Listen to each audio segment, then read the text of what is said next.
আসসালামু আলাইকুম প্রিয় দর্শক, দূরের এবং কাছের দেশ বা দেশের বাইরে যে যেখান থেকে আমার এই রান্নার ভিডিওটি দেখছেন, আশা করছি আপনারা সকলেই অনেক অনেক ভালো আছেন। বরাবরের মতো আজকেও হাজির হয়ে গেছি আরও একটি নতুন রেসিপি নিয়ে। প্রথমে আমি ইলিশ মাছটা কেটে টুকরো করে ধুয়ে নেব। আমি মাথাটা ছাড়া সবগুলো পিস নিয়ে নিয়েছি আর পিসগুলো একটু বড় করে কেটেছি। 1 চা চামচ লবণ দিয়ে দেব, হলুদের গুঁড়ো দিয়ে দেব 1/2 চা চামচ, মরিচের গুঁড়ো দিয়ে দেব 2 চা চামচ। মরিচটা আমি বাড়িয়ে দেব, বেশি বড় ইলিশ হলে মশলা ঢুকতে চায় না, তাই আমি মরিচের পরিমাণটা বাড়িয়ে দিয়েছি। মশলাগুলো আমি ভালোভাবে মেখে নিব মাছের সাথে।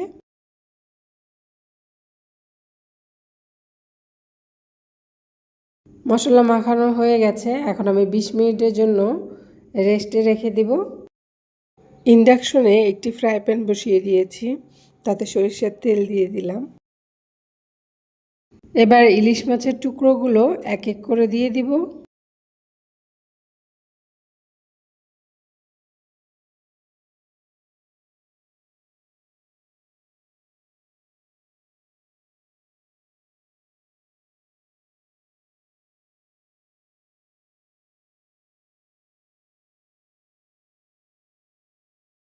ইলিশ মাছের মাথাটা দিয়ে মুড়িঘণ্ট রান্না করব, তাই আমি এখানে মাথাটা ব্যবহার করিনি।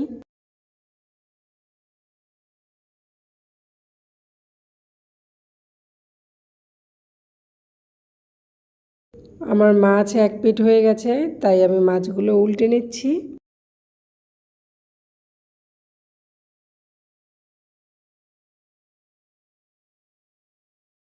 সরিষার তেলে মাছ ভাজলে কিন্তু মাছগুলো খুব মচমচে হয় না, নরম হয়, তাই সাবধানে মাছ উল্টাবেন যাতে ভেঙে না যায়।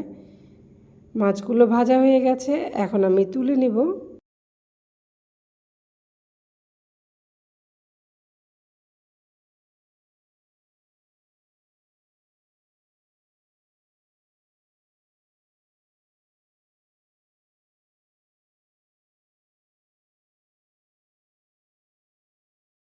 বাকি মাছের টুকরোগুলো ভাজার জন্য তেলে দিয়ে দেব।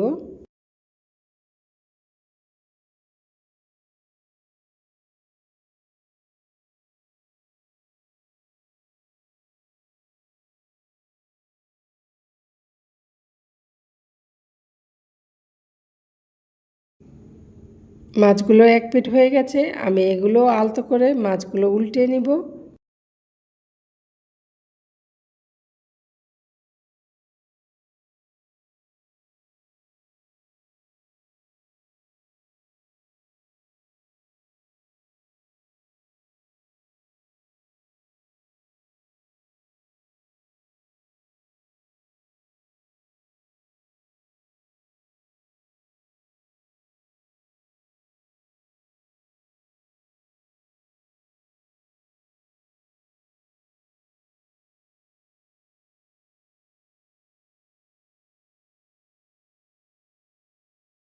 মাছগুলো আমার ভাজা হয়ে গেছে, এখন আমি সবগুলো মাছ তুলে নিব।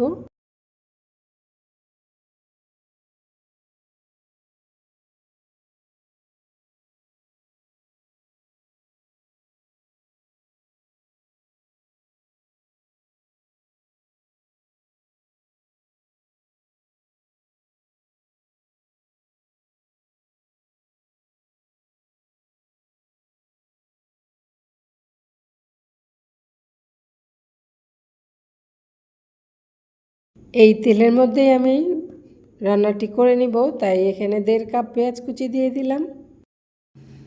পেঁয়াজটা হালকা ভেজে নিব।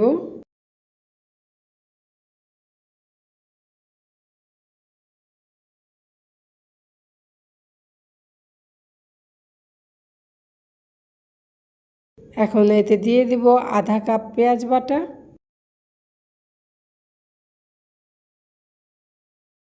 1 চা চামচ আদা বাটা, 1 চা চামচ জিরা বাটা। এখানে কখনোই ইলিশ মাছে রসুন বাটা ব্যবহার করবেন না, তাতে ইলিশ মাছের ঘ্রাণ পাবেন না।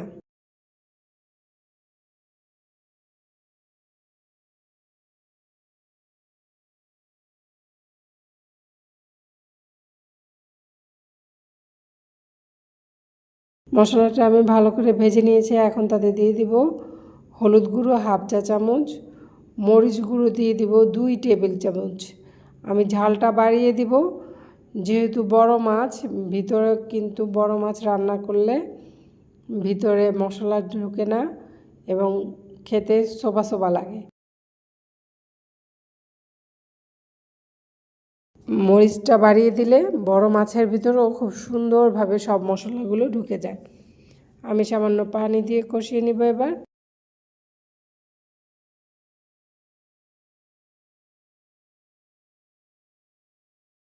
দেখো উপরে তেল চলে আসছে, তার মানে মশলাটা কষানো হয়ে গেছে। এখন আমি সব মাছের টুকরোগুলো দিয়ে দিব।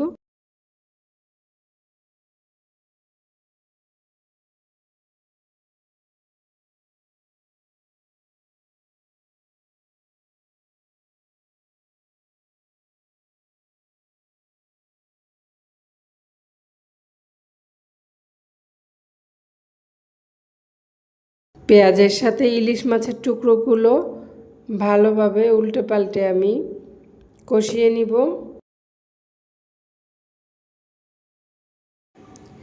ইলিশ মাছটা কষানো হয়ে গেছে, এখন আমি পানি দিয়ে দিব। এই মগের 1 মগ পানি আমি দিয়ে দিব মাছের মধ্যে। একটু নেড়ে চেড়ে আমি মশলাগুলো ভালোভাবে পানির সাথে মিশিয়ে দিব।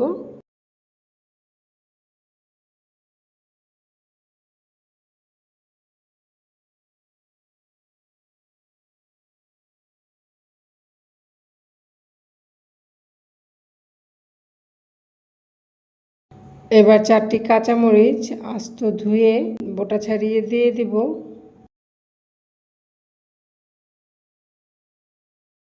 মাছটা আমি ঢাকনা দিয়ে ঢেকে দিব।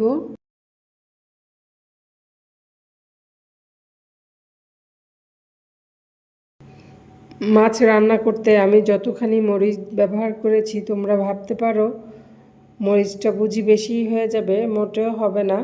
কারণ এখানে 1.5 কাপ পেঁয়াজ কুচি ছিল, আধা কাপ পেঁয়াজ বাটা ছিল। পেঁয়াজটা কিন্তু মাছটাকে মিষ্টি করে ফেলে, তার জন্য মরিচ দেওয়া জরুরি ছিল।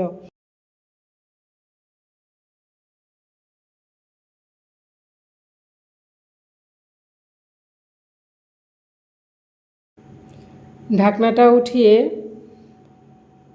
আমরা চেক করে নেব মশলাটা মাঝখানে লেগে গেল কিনা, কারণ ইন্ডাকশনের তাপমাত্রা মাঝখানেই লাগে, তাই মাঝখানে লেগে যাওয়ার ভয় থাকে। তোমরা যারা ইন্ডাকশন বা ইনফ্রারেডে রান্না করো তারা কিন্তু সব সময় চেক করবে মাঝখানটা লেগে গেল কিনা।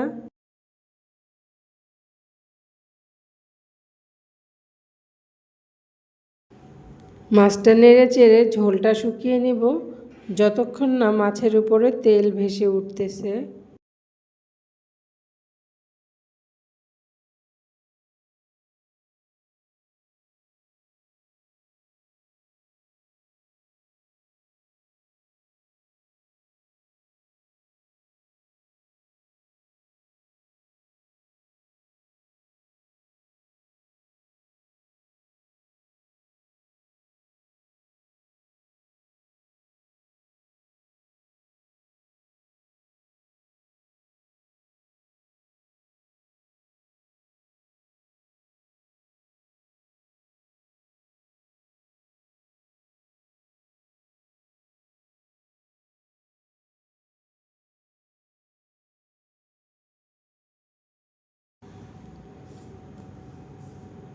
মাছের ঝোল শুকিয়ে আসছে, পারফেক্টভাবে রান্না করা হয়ে গেছে আমাদের ইলিশ মাছ ভুনা।